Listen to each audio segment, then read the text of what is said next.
Number 1, Ramayan कालीन हवाई अड्डे। जितना हम रामायण को भारत में मानते हैं उतना, या फिर कहूं कि उससे भी ज्यादा श्रीलंका में माना जाता है। और इसीलिए श्रीलंका में रामायण अनुसंधान टीम ने रावण के रामायण काल के 4 हवाई अड्डे खोजने का दावा किया है।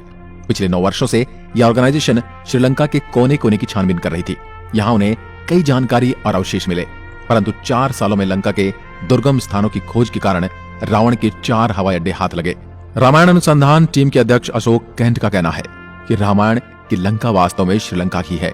यहाँ उसानगोड़ा, गुरुलोपोथा, तोतुपोलाकंदा और वरियापोला नामक 4 हवाई अड्डे मिले हैं और इन्हें हवाई अड्डों से रावण पुष्पक विमान को आसमान में उड़ाता होगा। और यह हवाई अड्डे न सिर्फ ये बताते हैं कि रामायण सच में हुई थी, पर यह भी बताते हैं कि उसमें लिखी गई सारी बातें जिन पर हमें यकीन नहीं होता वो भी सच हैं। नंबर 2, रावण का महल। रामायण के अनुसार रावण सोने की लंका में रहा करता था जिसे हनुमान जी ने जला दिया था। श्रीलंकन गवर्नमेंट को श्रीलंका में एक ऐसा महल मिला है और यह दावा है कि यह महल रामायण काल का है। इस महल से कई सीक्रेट रास्ते निकलते हैं जो उस महल को शहर के अलग अलग जगह से जोड़ता है।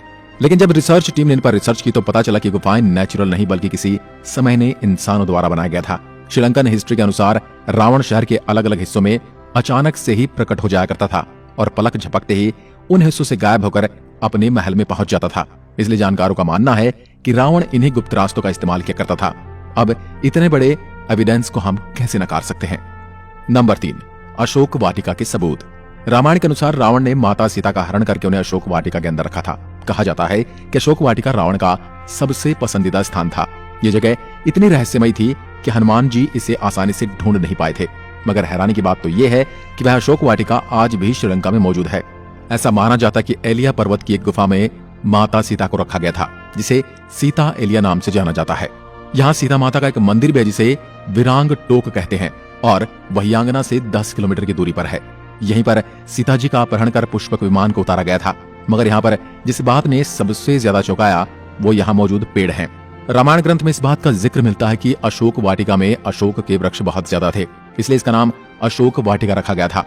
अब जैसा रामायण में इस वाटिका के बारे में कहा गया था, वैसा आज यह गार्डन है, जो कि इसे हम रामायण कालीन एक सबूत मान सकते हैं। नंबर 4, द्रोणगिरी पर्वत। दोस्तों, रामायण में लिखा हुआ है कि युद्ध में जब मेघनाद द्वारा लक्ष्मण जी मूर्छित हो गए थे, उनकी जान बचाने के लिए संजीवनी बूटी की जरूरत पड़ी, जिसके लिए जड़ी बूटी लाने का जिम्मा हनुमान जी को दिया गया था। तब हनुमान जी संजीवनी बूटी लाने के लिए द्रोणगिरी पर्वत पर गए थे। हनुमान जी को जब संजीवनी बूटी का पता नहीं चला तो वह द्रोणगिरी पहाड़ के एक टुकड़े को ही उठाकर ले आए। मान्यताओं के अनुसार ये वही पहाड़ है जो आज भी वहां पर मौजूद है।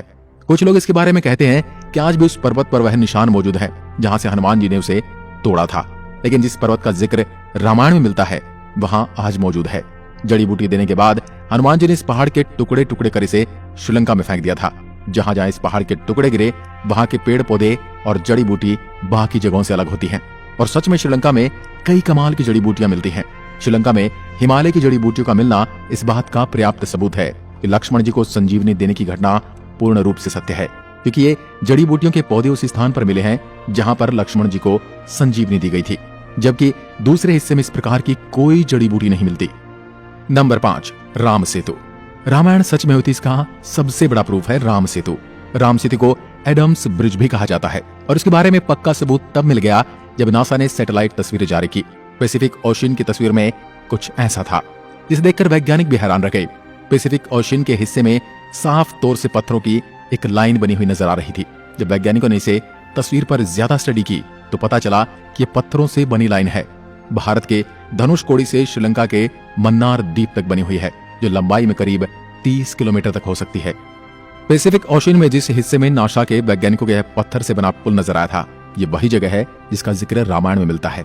और अमेरिका के एक आर्कियोलॉजिकल रिसर्च टीम ने भी अपने रिसर्च में इस बात का दावा किया था कि तमिलनाडु और श्रीलंका के बीच मौजूद राम सेतु वो असल में एक मैन मेड ब्रिज है जो कई हजार साल पहले इंसानों ने बनाया था।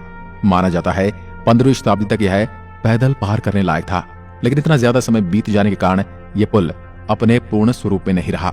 वैज्ञानिक दृष्टिकोण से इस फैक्ट को हम रामायण के एविडेंस के रूप में देख सकते हैं। नंबर 6, सुग्रीव की गुफा। बाली के डर से सुग्रीव जिस गुफा में रुके थे वह गुफा आज भी मौजूद है। रामायण के अनुसार बाली ने दुंदुबी नामक राक्षस को मारकर उसका शरीर कुछ दूर फेंक दिया था। हवा में उड़ते हुए दुंदुबी के खून की कुछ बूंदें मातंग ऋषि के आश्रम के ऊपर गिर गई ऋषि ने अपने तप के बल से जान लिया कि किसकी हरकत है। फिर क्रोधित ऋषि ने बाली को श्राप दिया था कि कभी भी ऋषि के पर्वत के क्षेत्र में आएगा तो उसकी मृत्यु हो जाएगी।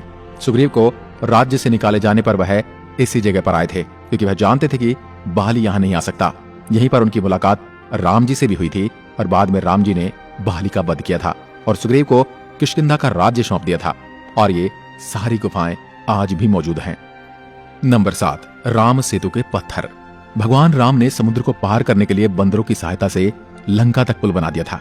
कहा जाता है कि इस पुल के माध्यम से श्री राम की पूरी वानर सेना रावण से लड़ने लंका गई थी। मगर हैरानी की बात तो यह है कि राम सेतु में इस्तेमाल किए जाने वाले पत्थर आज भी मौजूद हैं। राम सेतु पुल के पत्थर पानी पर तैरते थे। रामेश्वरम में सुनामी के दौरान कुछ पत्थर जमीन पर आ गए थे। शोधकर्ताओं ने जब उन्हें दोबारा पानी में फेंका तो वह तैर रहे थे, जबकि दूसरे पत्थर पानी में डूब जाते थे। शोधकर्ताओं के अनुसार इसके लिए एक विशेष प्रकार के पत्थर का इस्तेमाल किया गया था, जिसे विज्ञान की भाषा में प्यूमाइस स्टोन कहते हैं। यह पत्थर पानी में नहीं डूबता और तैरने वाला यह पत्थर ज्वालामुखी के लावा से आकार लेते हुए अपने आप बनता है। ज्वालामुखी से बाहर आता हुआ लावा जब वातावरण से मिलता है तो उसके साथ ठंडी या उससे कम तापमान की हवा मिल जाती है। यह गर्म और ठंडे का मिलाप ही इस पत्थर में कई तरह से छेद कर देता है, जिस कारण यह पत्थर पानी में नहीं डूबता। अब इन पत्थरों के पीछे का विज्ञान भी रामायण के समय उनको पता था और उन्होंने इस तकनीक का उपयोग राम सेतु को बनाने में किया था। यह रामायण का एक पुख्ता और मजबूत सबूत है।